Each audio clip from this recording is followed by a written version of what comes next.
Right, so my story is actually about compassion and how compassion really gives you that energy and lifts you up and makes you really bright. And it's a real life experience that I would like to share with you. So 3 weeks back, my kids were having their summer holidays, and I got a few days off as well. And we decided to get out of hot Doha and experience a place where we never been before. So Tbilisi, Georgia was an option, and we took that.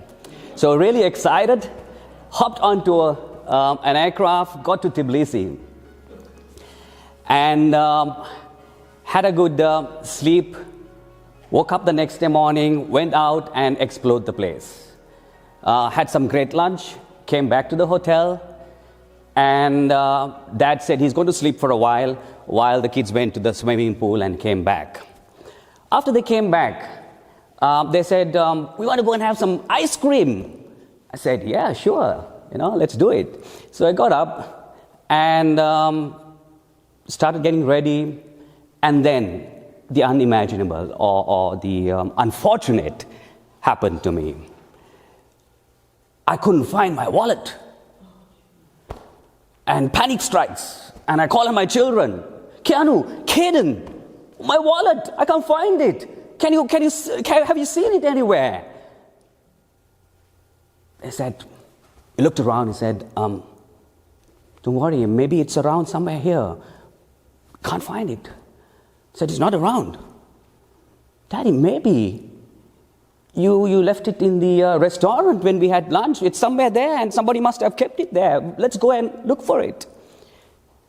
And I was so disappointed and angry with myself and feeling anxious at this point, And my kid said, yeah, okay, possibly. I might have left it in the restaurant.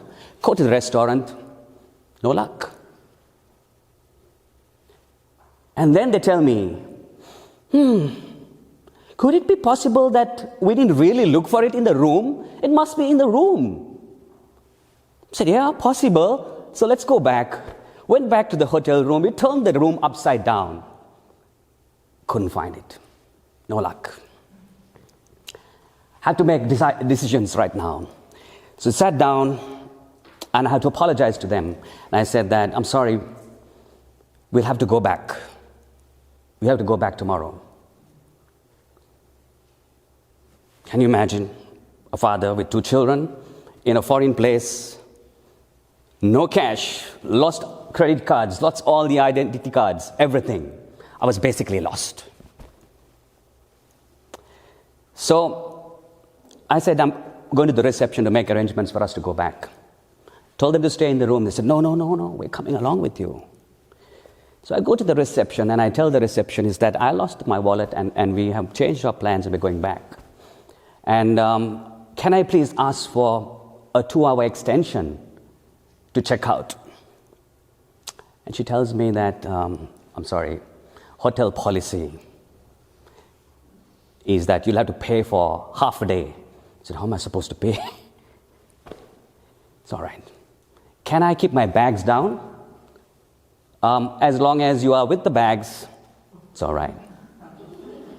Talk about empathy and compassion. And I asked the receptionist, where is the nearest police station, because I need to get a police report. By the corner over there, 5 minutes walk. I said, okay, thank you. I stepped out of the hotel, and this is where I met an amazing man, a wonderful, humble Georgian taxi driver. And he really taught me what compassion is all about and what does it do to you. This is how he approached me. I went out with the kids and said, tour, and that's all he spoke. Basically a word or two of English. But then I was going on, oh, no, police, no money, and trying to communicate in my own way. I don't think he understood what I was trying to say, but he sensed the distress in me. And he took out his phone and he called his friend who can speak English. So I relate the message, what happened to me in English, and he relates it back to the friend. And this guy drives us to the police station. His name was Avthandil. He drives us to the police station, helps me to get the police report, even takes me back to the restaurant where I last had my meal so that he will try to speak to them in Georgian and to see if he can help out. No luck. And he doesn't stop there.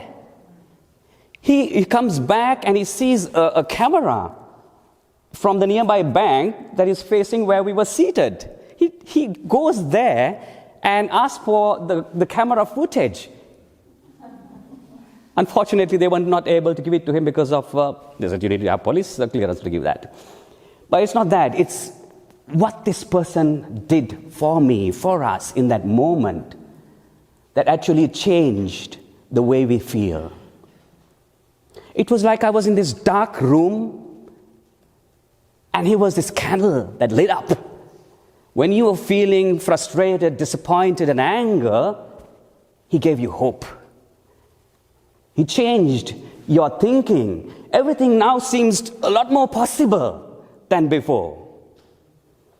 He helped me and my children experience what compassion is all about, to see it, to recognize it, and how it changed our feelings and our thinking in that moment.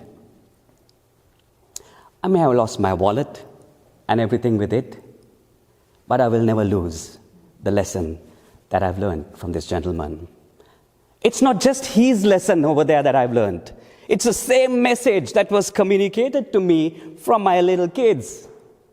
Throughout this entire experience, they never left me. I screwed up. I wasn't responsible enough as a father. I wasn't careful enough. But they never blamed me. They never found fault with me. They were there for me, standing beside me and helping me to go through this entire thing. They gave me the energy. And I was thinking to myself, when they had messed up, how I have reacted and made things worse for them, when I could have made things better for them and helped them to get through those situations in life. How do you respond when your children are in situations like that? And what you do, how does that make them feel? How does that make you feel? Because I've learned from a neuroscience perspective that we are automatically designed to help. And that's our default system. When we see somebody in distress, we are wired to help. So then why is it that people like Mr. Avthandil help and people like the receptionist don't? Is it that we've chosen to disconnect this wiring? Is it that we are so self-focused and self-centered and task-oriented perhaps? Focused on the procedures and not paying attention to the person in front of us. Not paying attention to those emotional messages. Is it possible? Why do organizations see compassion as a weakness when it is actually a real strength? Why do they do that? And I like to show you an example of how this is actually a strength and how it gives you energy to move on and get things done. From my own team, who really practices a lot of care and compassion, and most of them are EQ trained by 6 seconds. Thank you.